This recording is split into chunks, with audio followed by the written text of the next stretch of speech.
Testing. How now, brown cow? 1, 2, 3, 4. Are you ready? I'm all ready. You on here? Come on, let's go inside and get started. Dusty out in that hall? Hey, get a load of fatso there. Oh, would I like to melt you just once. Dusty out in that hall? What's my temperature, Norton? 111. Oh, come on, let's get moving. Isn't there any lot here? Yeah, about 300 pounds. A 20% percentage. And now, who is our next guest, please? Herb, here's our next guest. Humma. Ed Norton. Ha ha! Watch this.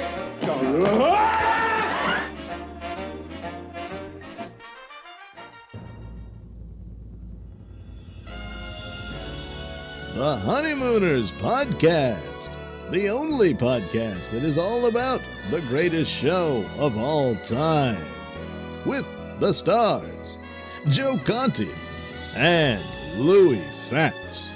If they ever institute a Nut of the Month Club, I've got a very good idea who's going to be January and February. Welcome, fellow raccoons and members of the Women's Auxiliary. What's happening, all you Hurricanes, Bensonhurst Bombers, and all you Jim McKeevers of the world? You're listening to the Honeymooners Podcast with me, Joe Conti, and my pal Louis Fatts. Oh, say, here's my wife. Oh, you look lovely, darling, lovely. Oh, this is Mrs. Crandon, Mr. Norton, Mr. Crandon. Twinkles. Twinkles.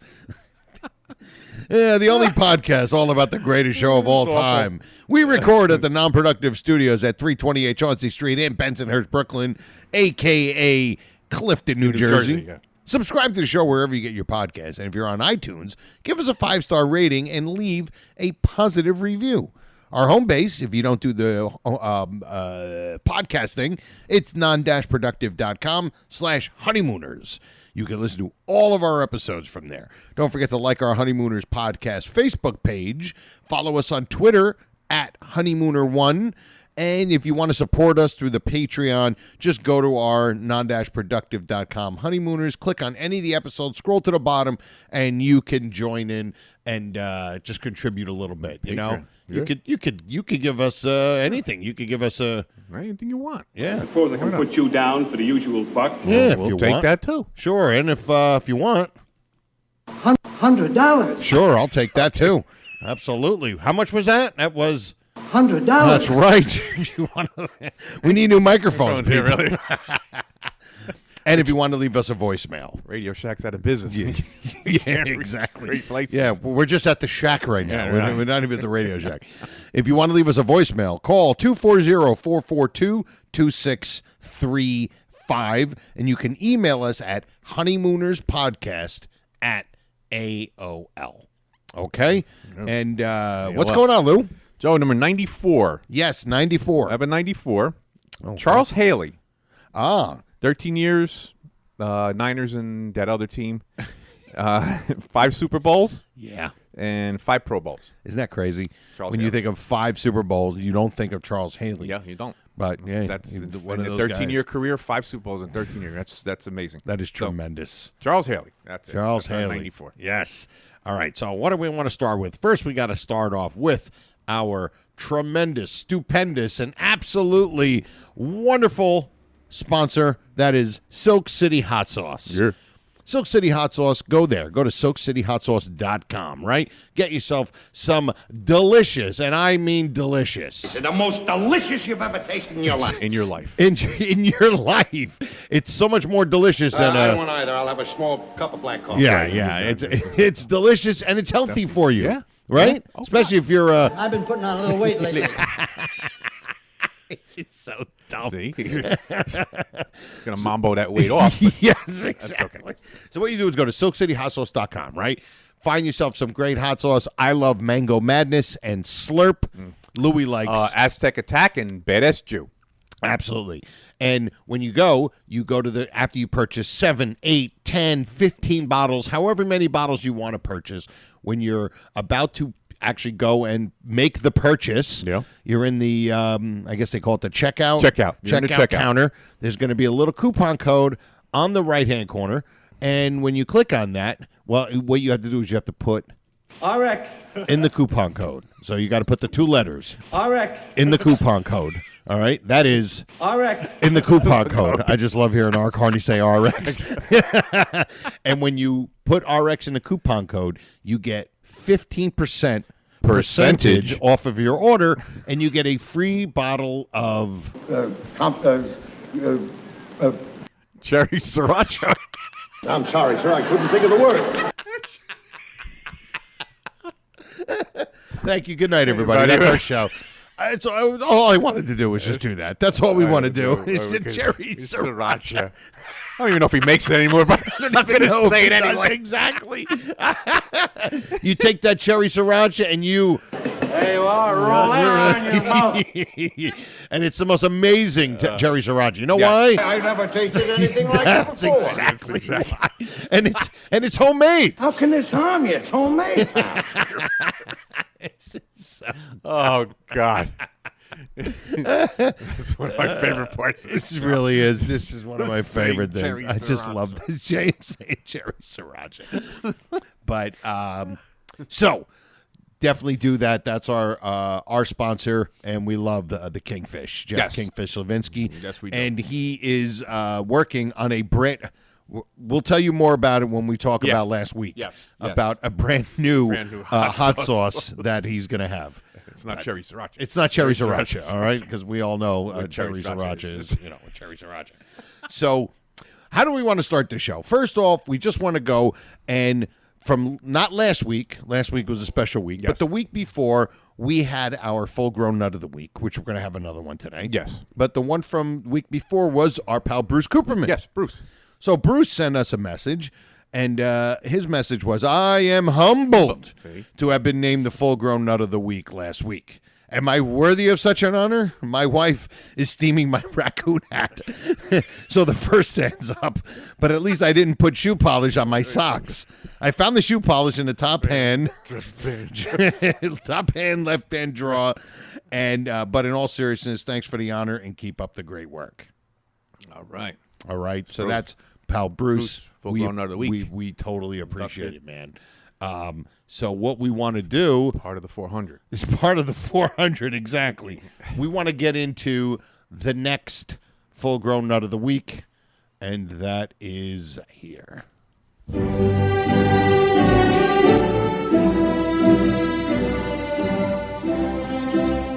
Verily. The Honeymooners podcast knights the full-grown nut of the week. Aren't you lucky? You are lucky. Right. Whoever this Honor. person is coming up. Honor. All right? Who's it going to be? Who's it going to be, folks? Is it going to be the Kentucky guys who won yesterday? Who's it going to be? Who's going to be the full-grown nut of the week? And here we go. It gives me real pleasure to present to you this award.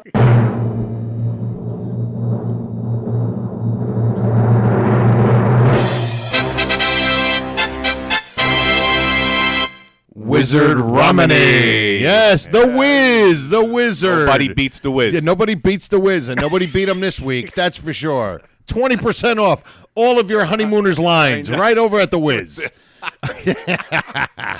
But the Wizard, he's been around for a while, and and it's very easy to recognize because how many people have the name Wizard, and Romney, which is like such a weird. The whole thing is weird, and I love it. He's just a contributor. He's always commenting, always saying funny things, and so we want to congratulate you for being full-grown nut and we, of the week. we put it in front of the board. We did, and we did, and and one of the board members was like, "Could it be me? We're like, no, it's not you. It's Wizard. You're we want it to voting be on this. Wizard. Yeah. Yes, You're the one voting. You can't like self-elect yourself. I know. What's wrong with you? So we said we wanted to be Wizard, and they were like, Is this the man who gets the award? and of course it is, and we know why. Must be one of those nuts. Of course it is. What you gotta be. At first, Wizard was like, What made the judges pick me above all the rest? And you know why? Because I am humble. See, I all met the criteria. that's it. You just have to. You got to be humble. You got to be humble. And you got to be one of those nuts. You got to be one of those nuts. Because you know what? When you're one of those nuts and you're humble, you know what happens. It brings a tear to my eye and a lump to my throat. Does this get old to No, anybody? to Because me, it doesn't get old to me. No, not at all. It's like Okay. It's another cherry sriracha. And it's funny because it's really an emotional. It's emotional. Dusty on that one. Yes. It's an emotional time for these people because Yeah. they seem to all have the same reaction. Yes. They're all like, I am humble. From Ira right on down. yeah, I know. And I know Ira, because Ira was our first full-grown nut of the week. I know Ira is probably just the first one to say, He always looked like some kind of nut to me. because, listen, once in a while we run it past Ira. He's our honorary, he was our first guy. First guy. So you know what I mean? So he's always, we always kind of go to him and be like, this guy's good, right? Yeah. And then he just, it's just the seal of approval. And so that's the way it goes. The board of nuts. But Wizard, he was very, very gracious, too. He was like... And once again, I want to thank you for presenting me with this. And I want to thank you and you for presenting me with this, and I want to go upstairs and meet the man. Take my wife and my friends and go upstairs and meet the man. But yes. Good speech, so, Rob. Good speech. Yes. Good speech, Wizard. Good speech, Wiz. Whizzed on by that one. But, yeah. So, congratulations, Wiz. And I will send you a message just to make sure that I get the name right. Because I know his real name is Richard. Yeah. But if he wants Just it to see be what he wants Wizard. on there. Yeah. See what he Whatever he wants. wants, And we will send it, and I'll email it to you. So... Okay. All right. Now we're going to continue on with this debacle here, this nonsense called a podcast. And what's funny is that it's our nonsense. That's right. And you guys are allowed to say this is nonsense. But if you're an outsider, you say it's nonsense, we got a problem. That's right. But because I was telling Lou, we're starting to get people that are like critiquing us a little bit. And but they're not like people that listen. They're like outsiders that are coming in, which is saying that we're getting a little bigger than we ever thought. Yeah, which is cool. I don't like having critiques and cracks. No, I don't take criticism very well. cracks, criticisms. All right, so we had gotten 2 voicemails since we were gone, and one is our pal John Lamorge, and. He's just a sweet guy. Yes. He just said, Nice he does his little dear raccoons, and all that, and we appreciate it. And one day we'd like to talk to him. But we got another voicemail, and it's Michael Bruce. I don't know what to tell you, people, but I enjoyed every second of this 2-minute and 22-second voicemail from Michael Bruce. All right? Just sit back and enjoy. Hello, guys. That wasn't it. That's on him. That's the other guy. There we go. There we go. Is this the man? Hey, Joe and Lou. Michael Bruce here. What's going on, guys? Thought I would catch up with you guys. It's been a while. Hope you're doing well. Just hanging out here at the back of my local Chinese restaurant here, of course, where I need to actually set the time on my watch. They start cooking the beef and broccoli combo at approximately 1:45 p.m. So easy set right there. My wife always gets on me, and says, "Why don't you just buy a new watch?" I'm like, "Yeah, who's going to fix it? Walt Disney." Because I don't know anybody around here that fixes watches. But anyway, on a higher note, I did want to throw in the fact that Lou had asked me about my musical adventures once he found out I was a musician, and I'm happy to say that I auditioned recently for Ernesto de Quisto's band, and I got the spot. So me and a group of other guys, very cool, seemed to be the new band, except for this one guy who's kind of a heavy-set dude. I think he played the cornet. I'm not sure if he got the gig or not. As I was walking out, him and Ernesto were going over a list of his strong points and weak points. So I'll keep my fingers crossed that the guy got the gig. We got a couple of cool shows coming up. I don't know if you guys can come to them, but one of them is going to be in the summer in July. We got to meet at some place called Fred's Landing. It's a folk gig, which is always fun. Although it's a weird thing on the itinerary for the show where I guess as we're going down the river and then we go past some place called Raccoon Point because we're going to be playing for the Raccoon Lodge of America or something like that. We have to play Take Me Back to Sorrento while they change hands of who's steering the ship.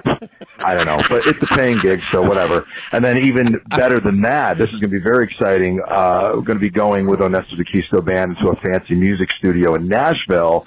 We're going to be recording the soundtrack for the major motion picture release next year, The Galloping Ghost of Mystery Gulch 2.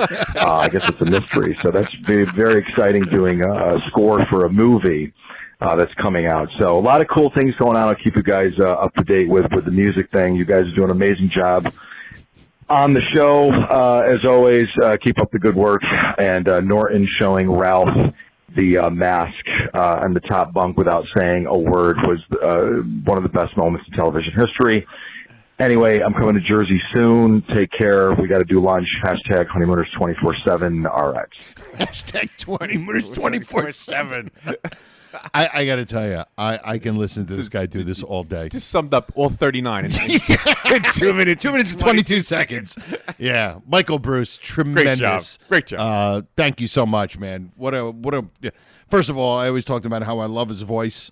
I find he's got just a fantastic voice. He does. It bugs me. It's like when I have to work with really handsome comics. It bugs me. Okay. Well, like now, you probably feel that way now. It really bugs me when I got to work with. But Michael Bruce, man, thank you so much. What a tremendous voicemail, and we thank you, man. Thanks. What a great contribution. Good stuff. All right, so what we want to do is we want to get into what we really want to talk about is last week. Yeah, that was just so awesome to be able to have Brian come here and be so much fun, so forthcoming. We had to help him bring the stuff in the studio. Yeah. He brought all of this stuff. You saw it. The Emmy, the Grammy. Not the Grammy, the Emmy, the Oscar, and the tiny little... Golden Globe. I'm sorry, but when Lou said they could have done a little better job with the Golden Globe, I thought it was the funniest moment in the whole interview. It's true. It was just so much fun for him to come here and do a 90-minute interview, hang with us, so to speak, and then do another 45-minute show with us. I thought it was just wonderful. And so then we went out to eat after that. We did, exactly. We went out to eat. Yeah, we went to the Colonnade room. I only had $16. I had 9.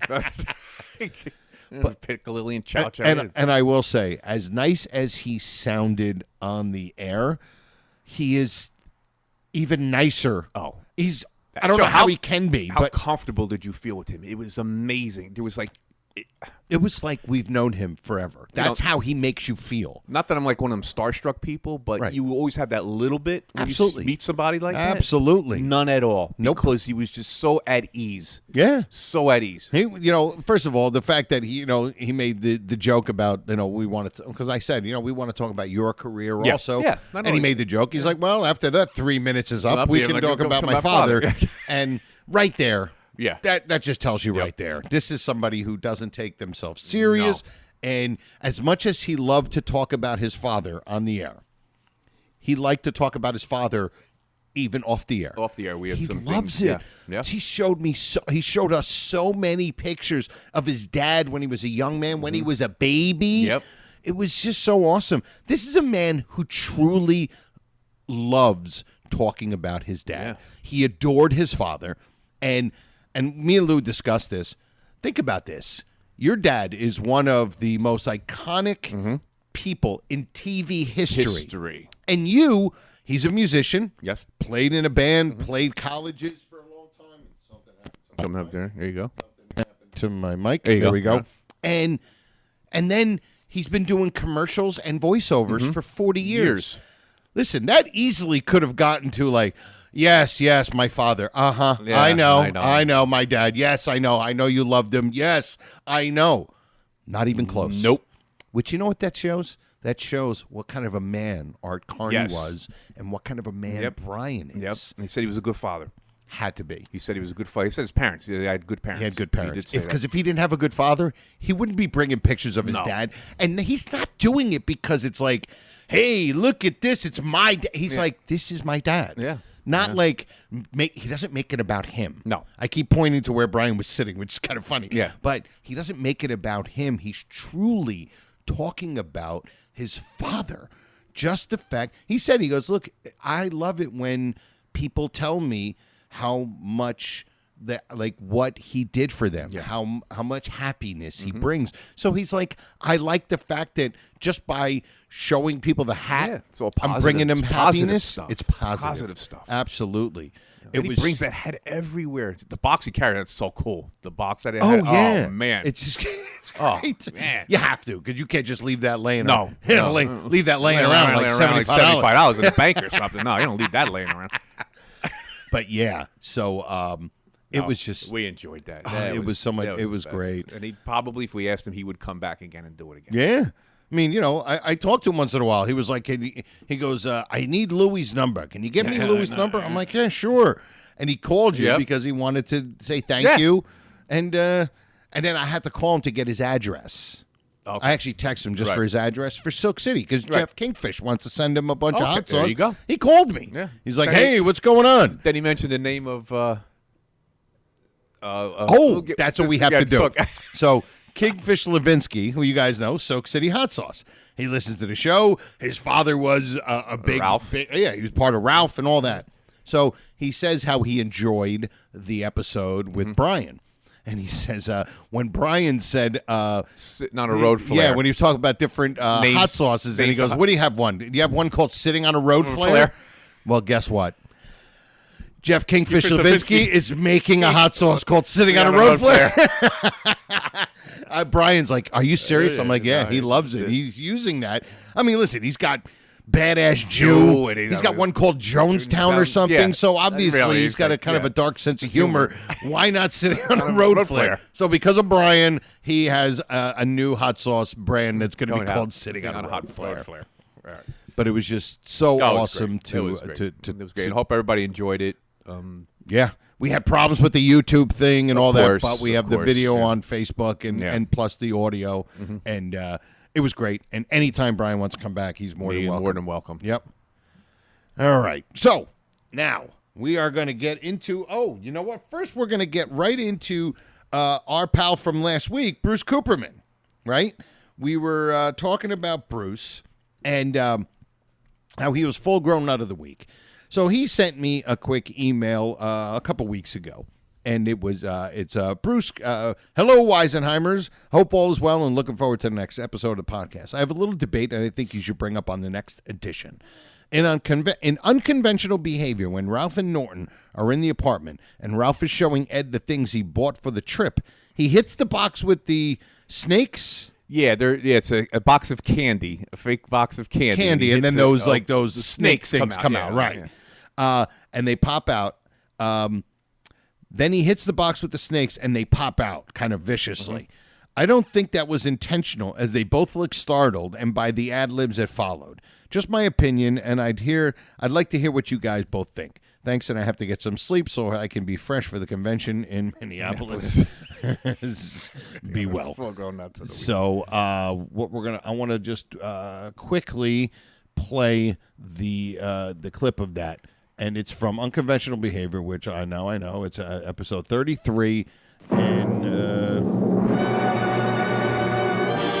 Yeah, can't play too much because then they're just gonna shut us down. It's unbelievable the problems they gave us from a clip. It is 7 minutes. Here we go.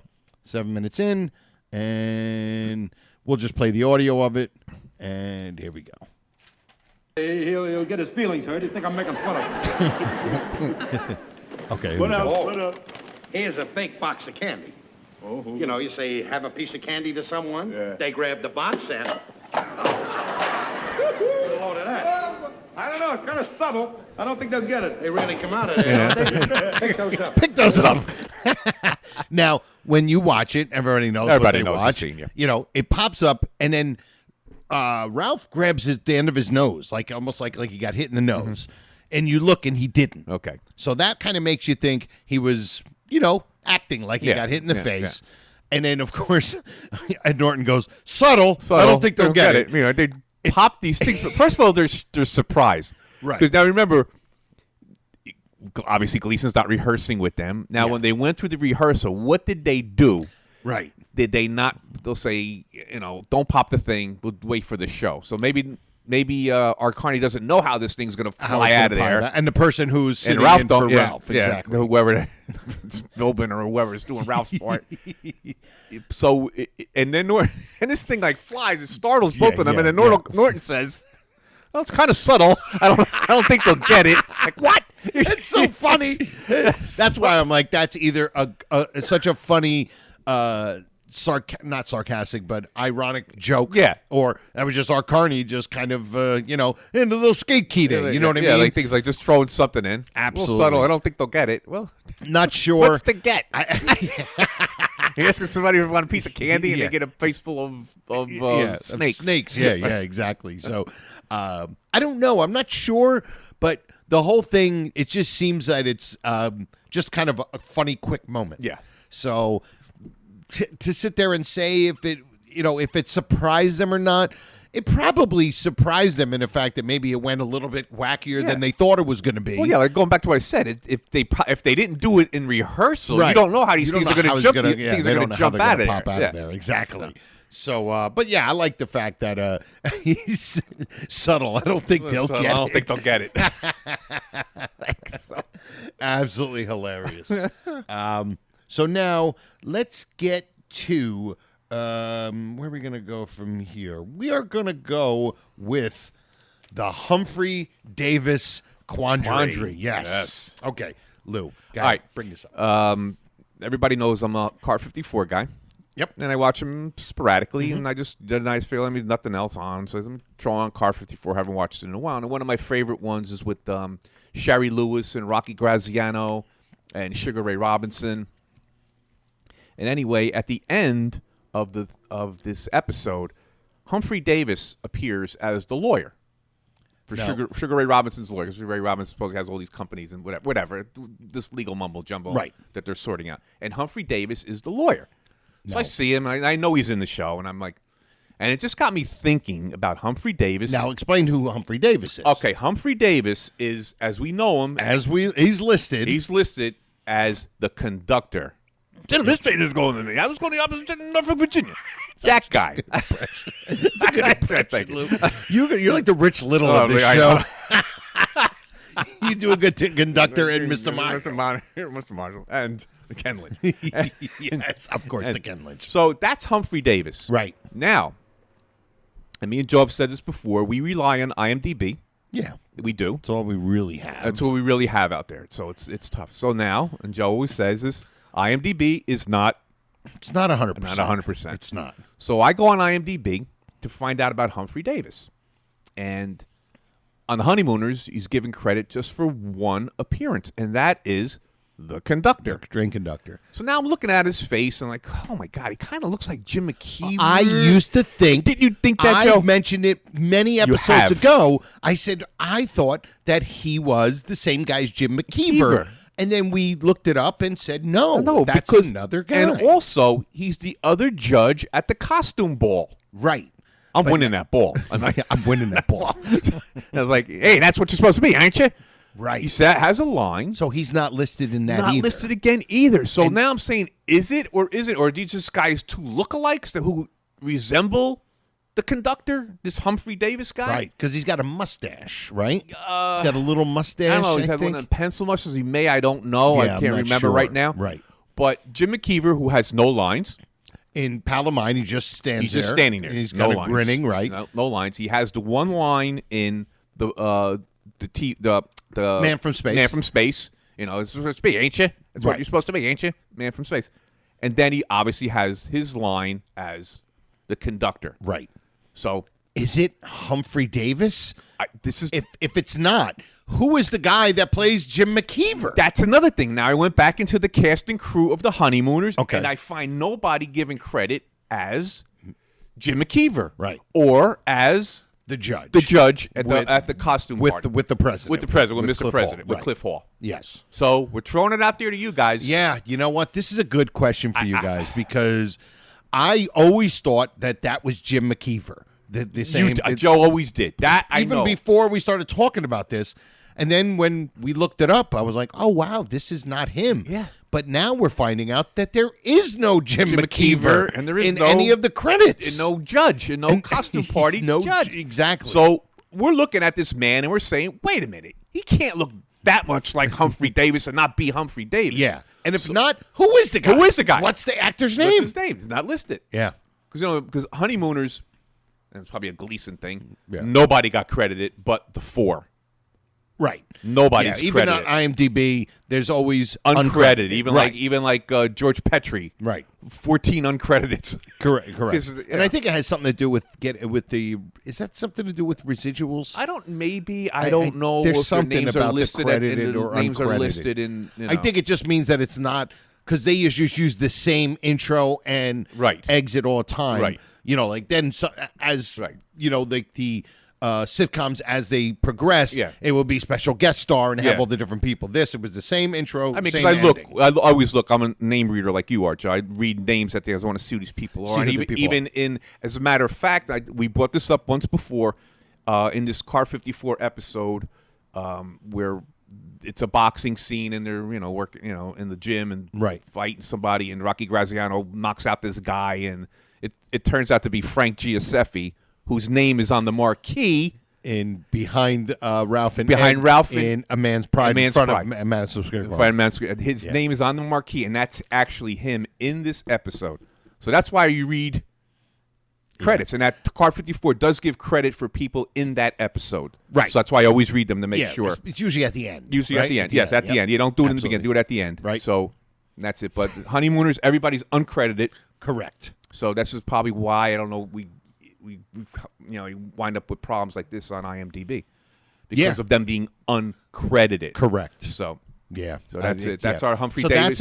You know what? I want to pose it to you guys. Yeah. Let us know what you think. Let us know, because And we're not sure. We're not sure. Maybe I'll put a post up with the question. Do that. Yeah. You know, with the Humphrey. Maybe you can put his Humphrey face Davis. up there 3 times. And, Yeah. Do 3 times. Do 3 times. Do 3 times. And go get the papers. But yeah, I think it'd be a good thing to kind of, because I'm curious. Yeah, I am too. Why now. not get some more eyes on it? On that, more yep. eyes and more ears on it, because this is important stuff. All right. This is. Yes. Good. This is. I mean. Yeah. I won't be able Considering to sleep. I've tuned out the outside world, so I'm like, this is important stuff right here. I won't be able to sleep for a week. Wait. Well, you got to get a sleeping pad. Sleeping pad. All right. So what do we got next? We are going to go with probably one of our final things of the episode. We're going to get into TV or not TV. Which I believe was on this past week on. Was it on? I think it was on Me or Me TV, or whatever the thing was this week. I think TV or not TV was on. Okay, so on TV or not TV, we're gonna go. There are 2 things that Louis brings up, and both of them are within a minute of each other. We apologize. Okay, so Get rid of that intro. 22, there you go. 21, 24. Okay, I'm gonna get right up to here. So You gonna play the intro? The Swanee River? Oh yeah. All right, let me get this set here. No, I set that up there. Oh, okay. Yeah. We haven't lost our touch. No. After 94 episodes, we're right on it. You figure we would still be, doing the, things correctly, but not really. That's better this way. I like it this way. And here we go. SFX. And here we go. Haven't heard this in a while. No, yeah, that's why we're playing it. Really. And now, from the observation deck overlooking the Johnson Building at 328 Chauncey Street, the Honeymooners Podcast presents Louis' Observations. All right, we got a double Louis observation. Yeah, 2 of them. And listen, we're at a point now where we just want to hear Swanee River. Swanee River. We didn't need this intro, but we don't need the intro, but just to have it. Yes. So this is both of these things are from TV or not TV, and they're within a minute of each other. That's great. Makes it Easier very for easy. Joe. Exactly. So the first part is when Ralph is sleeping on the chair. And she Yes. keeps saying to come on in. Come on in. You gotta Now, go, Ralph, come to bed. Come to bed. You gotta go to work tomorrow, whatever she says. Something He's like taking his shoes Shoes off. off. I Wait a think his minute. socks. Yeah. Wait a minute. Yeah, okay. And then it ends, whatever he's watching, and she's like, will you wake up and come to bed? Sleep, yeah. Which is kind of funny. Funny, yeah, wake up and come come to bed, right? And then, of course, he, instead of going into the bedroom. which is a Three Stooges line, wake up and go to sleep. Is it? Yes. Wake up and Yeah, go to sleep? wake up and go to okay. Wake up and come to bed. And then he goes out into the hallway. So. Ralph, will you wake up and come to bed? Yes. What? What? Ralph, Yeah. come to bed. All right. All right. So now he walks out into the hallway, thinking he's going into the bedroom.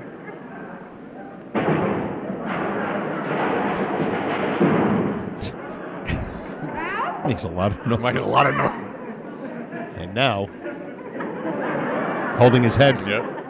Fell down the stairs. All night watching television. Yeah. Okay. So go ahead, Liv. So the first observation here, this is you can't take it or you can't take it as he walks out and when he walks in the hallway, mistakenly as the bedroom because his eyes are closed. Correct. Right. In his hand are his slippers and his socks. Yeah. And the one hand he's got holding his two fingers, holding the shoes, and the and then the socks. other hands, in his other hand socks. is the socks. So he walks down the hallway, Tumbles down a flight of stairs. down a flight of stairs, like in his stupor because he's half asleep. He comes back in, still holding the socks and the shoes. Now both and in the his left same hand. Yeah, because he's holding his head with his Gotta hold right his hand. head with his other hand. So I mean. I don't know if he was so conscious of his socks and shoes Yeah, and exactly. slippers, or he could have picked yeah. them up and carried them back. but Exactly. I don't think he would because he's so he's in his stupor. Yeah. And now you're falling down the stairs. Yeah, I don't think the Honeymooners concussion protocol was up to date. You're good. Go in there, kid. Get back in there, kid. Gave him the old slap on the cheek. Yeah, you're good, kid. Exactly. Go back in there. Suck it up and get up back on the bus. Yeah. Get back on the bus.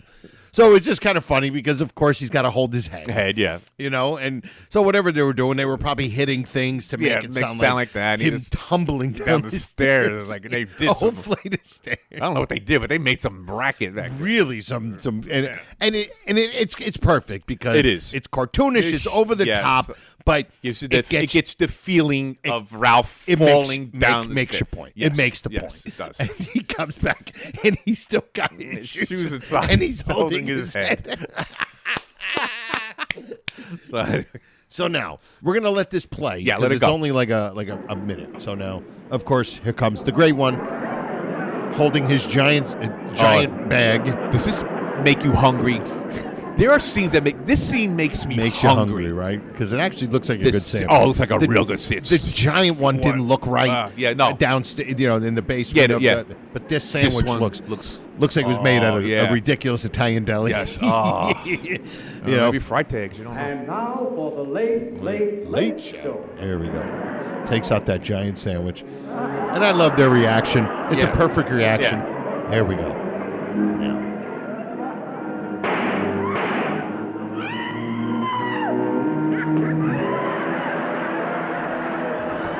Okay. And then, of course, Ralph comes in, and Louis does notice it's one of the few times his hair is all disheveled. Yeah, his hair is It's all disheveled. sticking straight up, Yeah. like a crew cut. Yeah. It's like you said, another time was when he had hiccups. Yeah, and his hair was as he's doing his hair is his flying. hair's flopping Those all are over only the two place. because he's always neat and groomed and always impeccably groomed. Yes, always very impeccably well groomed. So this is funny. Now the thing about this is, and I've seen people mention Right, this. Kecho. Yes, when he comes in, and at one point in the angle, Art Carney, you see him, and he turns away from Ralph coming in, laughing, Right. like trying to hold in a laugh. Laugh. Then he gets up and he turns to him and he goes to say something. And then he explodes. A lot of people seem to think that was Art Carney actually laughing. I'm going to say that, and here's my reasoning. Okay. And of course, we know again. We're going to say it again. Gleason didn't rehearse with them, so you say, well, this is Carney actually seeing this for the first time. Right. Because there's nobody that's going to come in out like that. I don't care who's filling in. No, nobody. It could be Joe Besser. It doesn't matter. It doesn't matter. It's not going to be Gleason. It's not Gleason, and it to us it looks like a second time a genuine laugh from Mark Carney. The one that you said in the drinking scene. Yes. I feel like I got hair in my face. Yes. And he actually laughs. He busts out laughing. Right. So again, we thought that would maybe an ad lib, so may really make Carney. And this is like kind of not an ad lib scene, but it may be the first time he's really seeing him coming in. It's like with the snakes coming out of the box. It's for the first time he's probably seeing that too. Yeah, that's true. Because you remember, they go through these rehearsals. They're not probably doing everything. They're probably just, okay, Ralph's going to run out the room here, startled. Right. And then he's going to come back in, and then you start to say something, and then, of course, he's going to blow up. Get on the chair, and they're ready to fight. Yeah. But that was our take here. That yeah. You know me, Dusty on that hole. Dusty on that hole. That Art Carney is, we're going to say probably, and we're not making anything definite on this show. Yeah. Probably seeing this for the first time, and it's just as funny to him as it is to us. To see this maniac coming in with he's half dressed, he's half not, his zipper's down, but, his jacket zipper's down, and his hair's on and his hair, he probably just mussed his hair, like exactly, like Chubby and Joe on the Little Rascals when they had their fight. Don't mess my hair. So. And of course, what I think, and I'm just thinking of this right now, what makes it also funny is he's still holding this giant sandwich. Yeah. He's still holding this sandwich, and it's like it's just. And of course, this is the pilot of the original 39. It's the first one, and we discussed that it's a perfect way, right? It starts with Trixie. With Trixie, so Trixie comes in, four of them. That's four of them. Yeah, and no change of scenery. Everything in the apartment. Yeah, which we discussed. It's a perfect way to start it because it just has the four of them, the one place, and you get if you've never seen it before, if you're one of those people back then who didn't see it on his show, you're like, okay, I'm getting the idea of who the characters are. Yeah. But just if just the fact that he's still holding the sandwich and he's almost in stitches laughing at Gleason coming barreling in. It was just I believe what you believe that he saw him do that for the first time, and it actually could not say it wasn't funny. So that's our take on that. Absolutely. So I think that is going to be it for that. And now I think we're going to get to Louie's favorite part of the show, and that is... Let's get it right, Lou. And now, Tom, who is our first guest, please? Herb! Our first guest, ready to leap the first hurdle on his way to the $99,000 answer, is our... comedian from Weehawken, New Jersey, Joe Conti. I want to see the expression on your face when you miss it. Oh, my God. Get Ken Lynch to throw her out. I came all the way from Weehawken for this. You really? Weehawken. I wonder when you're going to run out of I know towns. I know real my locations. I'll have to go back to Parts. We're going to have to go back to Parsippany. Oh, interesting fact about Weehawken. That's where the Hamilton-Burr duel took place. Really? In Weehawken. They were arguing. People think they were arguing about Mambo. They were arguing about like what was more authentic, was it the Weehawken version or the Canazzi version? Well, apparently Aaron Burr lost. So. Wasn't Aaron Burr? Yeah, it was Aaron Burr. Aaron Burr, right? All right. Well, at least I got some of my history. I thought you were going to say it was Raymond Burr. I was like, okay, that would have been a good duel. Jack Hamilton, Perry White from Superman. Oh yeah. Versus Raymond Burr. That would have been I would have rather seen that duel. Yeah. Anyway. That's so ridiculous. Oh God. See where we go. These things. All right. All right, Joe. So what are we doing here? Oh, this is trivia. Trivia. Oh, Lou. Prepared by, of course, Professor Walter Newman. There we go. Thank you. And Walter handed me this today. Okay. Actually, did the professor email it to you? I was actually just pigeon on my windowsill at home and had a note tied to its leg, and this was from Walter Newman. And he said, "Okay, now this comes from Man's Pride, Joe. Okay, where did Bill Davis supposedly have his factories located?" See, I'm not sure which is which. There were two. Well, you could probably two cities. Figure it out. Well, there was two. Yeah. He's got his factories in Akron. Yes. Is it? Yes, and Akron. then His office is probably in his Chicago. office is in Chicago. All right. There you go. Got I'll take that. Take that, sure. Why Right? not? That's not bad. Akron, Ohio. Akron, Ohio. Very good. Bowling capital of the world. Is it really? I think so. The only thing I know about Akron is that's LeBron's from Akron. That's all I know about Akron, Ohio. Very good. All right, I got that. There you go. All right, Got so it. Bill Davis. it's one to me, a man's pride keeps going up the ladder. One of them, doesn't exactly. it? It keeps going up the ladder. Yep. The more you think, and because we put up a post where I said that Bill Davis was the original rapper, and we had a bunch of people put in what his hip hop name was, and it was some really, really funny ones. But just it's one of those episodes. Like it's almost like how could you end on that? Yeah, it was a really good episode, and it was one of those 5 places ones, right? It was four different locations. Different location one. Yeah, that question we had that time. Unbelievable. So let me see. I am looking for something, and here it is. So who are we going to thank? We have to start by thanking SilkCityHotSauce.com, our one and only fantastic sponsor. We might be getting some other ones, but go to SilkCityHotSauce.com and purchase some great hot sauce, and then when you go to the checkout counter, put RX in the coupon code and get yourself 15% percentage off of your order, and you get a free bottle of Cherry Sriracha. I'm sorry, sir. I couldn't think of the word. It's so stupid. Now, Joe, let me. I don't know if we ever discussed this before. Remember, we always talk about the 111 thing, right? And even Brian, for people, I don't know if we mentioned on the air. I can't remember what we mentioned and what we did. Yeah, I don't remember. Anyway, Brian, you also said that 111 is the perfect number. Yes. Yep. We discussed that. We discussed too. with it. Yep. Okay, so there's some things we talked with him on air and off air, and I get confused. On what we did. Yeah. The Cherry Sriracha is like the 111 of hot sauce. Of the hot sauce. Nothing else, I think, would work. Yeah, because it's like if you do it, you get 15% percentage. Yeah, like cherry sriracha. Cherry sriracha. It just sounds perfect. Good. Maybe people are just so used to it that it just works. It's our 111. Also, it's three, which also Brian said it when the timing was just impeccable. 96. That's why we actually covered that. It was from him.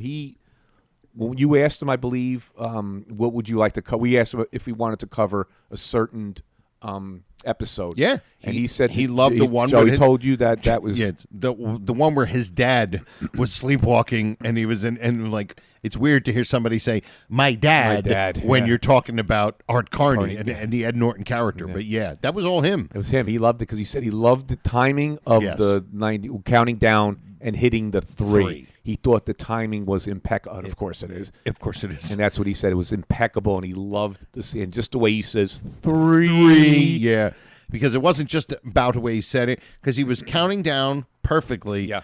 And then when he said 3, there was that extra half a second, which made the joke perfect. God.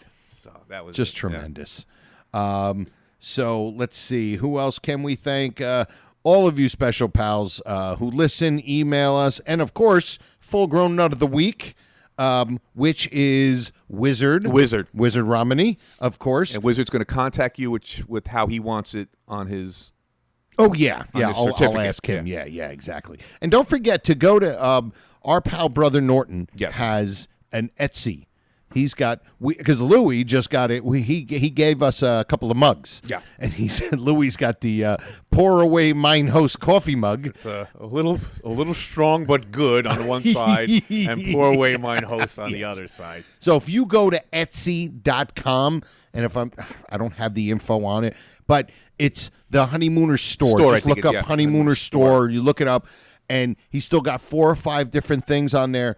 Go purchase them. You got Chef of the Future. I got the apron. Yeah. I got one too. He's got mugs. It's tremendous. So just go there. Brother Norton is a pal. He's the one that hooked us up with Brian. He did. So it's the least we can do for him, man. So Who else? Don't forget, and all you guys, share with your friends on your social media some of our videos. We also want to thank the Facebook group, the Honeymooners Raccoon Lodge, with Joy and Brother Norton. And if you want to check out my 1-hour comedy album, Happiness, you can download it anywhere you get your music or comedy. And I think that's it. That should be it, Joe. All right, everybody. Well, episode 94 in the books. For me and Lou, we say we'll see you next time. E pluribus raccoonum. Night all.